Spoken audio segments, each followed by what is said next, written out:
Hello दोस्तों, स्वागत है आज के मेरे इस वीडियो में। आज मैं लेकर आ गया हूं आपके लिए वार्षिक परीक्षा 2024 कक्षा 11 भौतिक विज्ञान का पेपर। बहुत ही इम्पॉर्टेंट पेपर है और इसी तरीके से आपके भी वार्षिक परीक्षा में आएगा। अगर आपका अभी वार्षिक परीक्षा नहीं हुआ है तो इसी तरीके से कुछ आपका भी पेपर आ सकता है। तो ये पेपर आप पूरा ज़रूर देखिए और इसका हर एक क्वेश्चन का सॉल्यूशन भी पूरा कीजिए।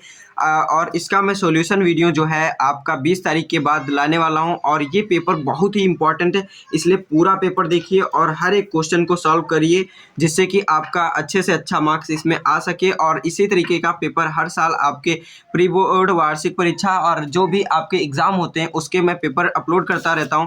तो चैनल को ज़रूर सब्सक्राइब कर लीजिए। आगे के भी होने वाले जो आपके एग्ज़ाम हैं उसके भी मैं जल्द से जल्द वीडियो डालने वाला हूँ। तो यहाँ पर आपका सबसे पहले भौतिक विज्ञान का पेपर है, तो इसको मैं पूरा आपको दिखा दे रहा हूँ और बहुविकल्पी का जो आंसर है वो मैं बता दे रहा हूँ। अगर आपको इस पेपर का पीडीएफ चाहिए तो उसके लिए प्रेपव्यू ऐप का लिंक मेरे डिस्क्रिप्शन बॉक्स में, वीडियो के डिस्क्रिप्शन बॉक्स में दिया गया है। वहाँ से आप प्रेपव्यू डाउनलोड कर लीजिए। उस पर आपको इस पूरे पेपर का पीडीएफ देखने को मिल जाएगा। बहुत ही इंपॉर्टेंट पेपर है, तो पूरा पेपर जरूर देखिए। यहाँ पर सबसे पहला क्वेश्चन स्टार्ट होता है, पूर्णतः दृढ़ पिंड के लिए यंग प्रत्यास्थता गुणांक का मान है।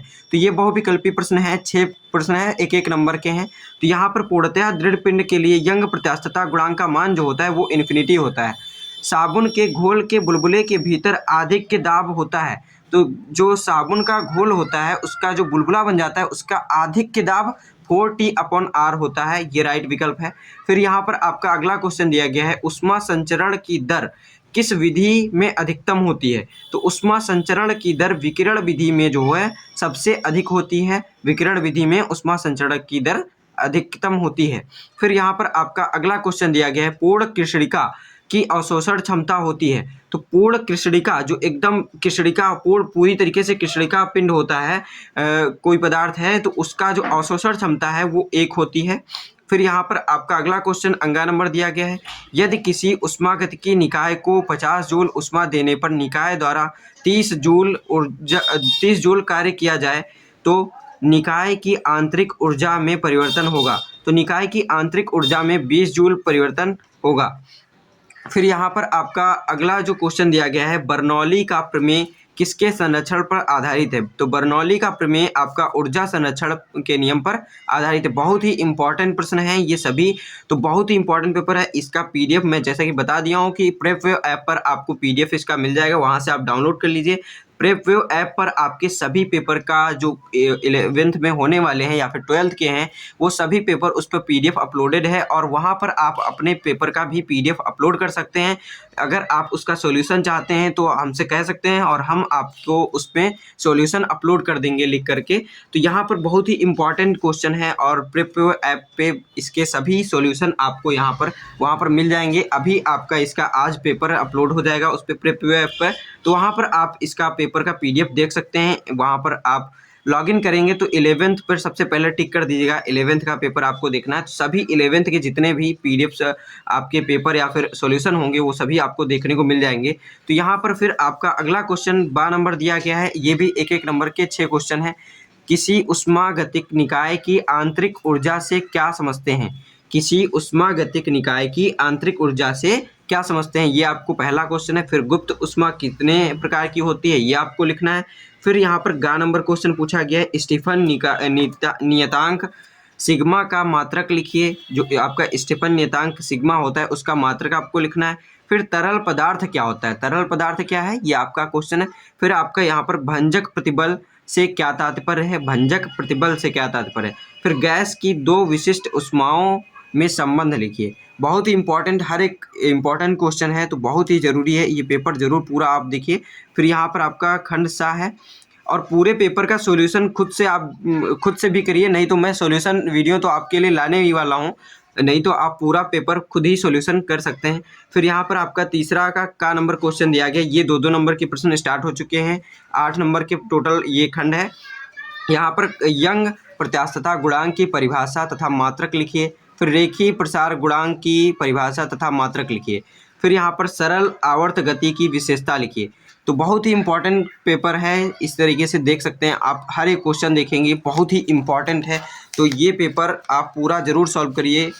फिर यहाँ पर आपका अगला क्वेश्चन है घ नंबर, घ नंबर ऊष्माधारिता की परिभाषा तथा सूत्र लिखिए। ऊष्माधारिता तथा इसका सूत्र लिखना है, उसकी परिभाषा तथा सूत्र।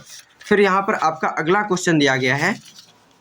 अगला क्वेश्चन द नंबर है तीन नंबर के क्वेश्चन ये स्टार्ट हो चुके हैं। 30 नंबर का ये खंड है। द नंबर प्रतिबल तथा विकृति की परिभाषा तथा मात्रक लिखिए। फिर हुक का नियम लिखिए।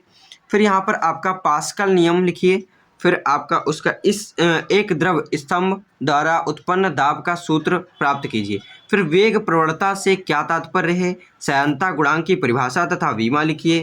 फिर संसंजक तथा असंजक बलों में से क्या तात्पर्य है, कांच की नली में जल दीवारों के से क्यों चिपक जाता है, ये आपको लिखना है। फिर यहाँ पर आपका किरचॉफ का नियम लिखिए एवं सिद्ध कीजिए। बहुत ही इंपॉर्टेंट क्वेश्चन है। फिर आपका यहाँ पर आपका स्टार्ट हो जाता है 5वां क्वेश्चन का नंबर ऊष्मागतिकी का प्रथम नियम लिखिए।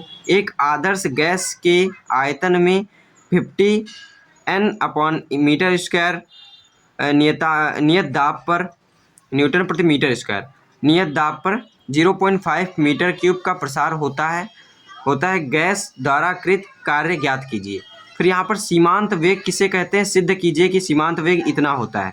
फिर इसी तरीके से आपका अगला क्वेश्चन पूछ लिया गया ग नंबर स्टीफन का नियम लिखिए। किसी 10 सेंटीमीटर लंबी तथा 5 सेंटीमीटर स्क्वायर क्षेत्रफल वाली धातु की छड़ के ऊष्मीय प्रतिरोध की गणना कीजिए।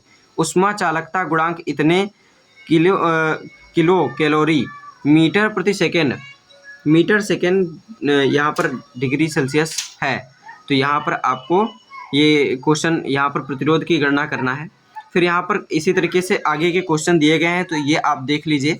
फिर इसी तरीके से 55 नंबर के 4 क्वेश्चन दिए गए हैं, यहाँ पर 5-5 नंबर के 4 क्वेश्चन इस तरीके से। फिर आपका अगला यहाँ पर क्वेश्चन है प्रत्यास्थता की सीमा से क्या समझते हैं, सिद्ध कीजिए। रबड़ की तुलना में स्टील अधिक प्रत्यास्थ है। हर साल पूछा जाने वाला ये क्वेश्चन है, बहुत इंपॉर्टेंट। बर्नौली की प्रमेय लिखिए तथा सिद्ध कीजिए। ये भी बहुत इंपॉर्टेंट क्वेश्चन है, हर साल ही पूछा जाता है। फिर यहाँ पर आपका सयनता गुणांक का सूत्र एवं विमाएँ लिखिए। आदर्श द्रव के अविरत प्रवाह का समीकरण सिद्ध कीजिए। फिर यहाँ पर इसी तरीके से आपका अगला क्वेश्चन दिया गया है केशिकत्व से क्या तात्पर्य है, केश नली में चढ़े द्रव की ऊंचाई का सूत्र निगमित कीजिए। इसी तरीके से आपके ये भी क्वेश्चन है, बहुत ही इंपॉर्टेंट क्वेश्चन है। हर एक क्वेश्चन आप सोल्यूशन जरूर करिए, नहीं तो इसका सोल्यूशन आप प्रेपव्यू ऐप जरूर डाउनलोड कर लीजिए। उस पर हर एक क्वेश्चन का आपको सोल्यूशन देखने को मिल जाएगा। बहुत ही इंपॉर्टेंट क्वेश्चन पेपर है। तो मिलते हैं अपने अगले वीडियो में, तब तक के लिए धन्यवाद।